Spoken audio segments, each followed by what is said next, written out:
Shalom Bapak Ibu Saudara sekalian, kembali bersama saya dalam acara Katekismus Heidelberg pertanyaan keempat. Untuk pertanyaannya, apa yang Taurat Allah tuntut dari kita? Jadi dalam kitab Matius 22 ayat 37 sampai 40, demikian firman Tuhan. Jawab Yesus kepadanya, "Kasihilah Tuhan Allahmu dengan segenap hatimu dan dengan segenap jiwamu dan dengan segenap akal budimu." Itulah hukum yang terutama dan yang pertama. Dan hukum yang kedua yang sama dengan itu ialah, kasihilah sesamamu manusia seperti dirimu sendiri. Pada kedua hukum inilah tergantung seluruh hukum Taurat dan kitab para nabi.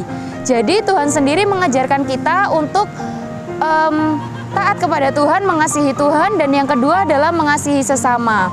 Sebenarnya yang dituntut sama Tuhan itu adalah kesempurnaan. Karena apa? Karena Tuhan adalah kudus. Maka dari itu Tuhan menginginkan kita berusaha untuk hidup kudus agar kita bisa dekat dengan Dia yang kudus. Dan di Imamat 19 ayat yang kedua, berbicaralah kepada segenap jemaah Israel dan katakan kepada mereka, kuduslah kamu sebab aku Tuhan Allahmu kudus.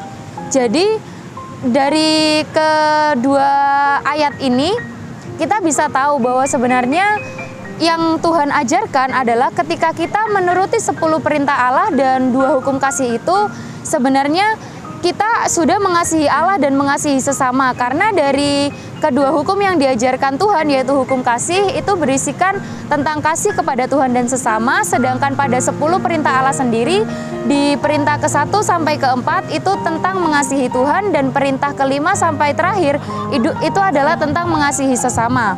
Maka dari itu ketika kita mengasihi Tuhan dan sesama, itu berarti kita juga sudah melakukan 10 perintah Allah tadi. Kesimpulannya, marilah kita hidup secara kudus di hadapan Allah dengan takut akan Dia dan mengasihi sesama sebagai bukti kita mengasihi Allah.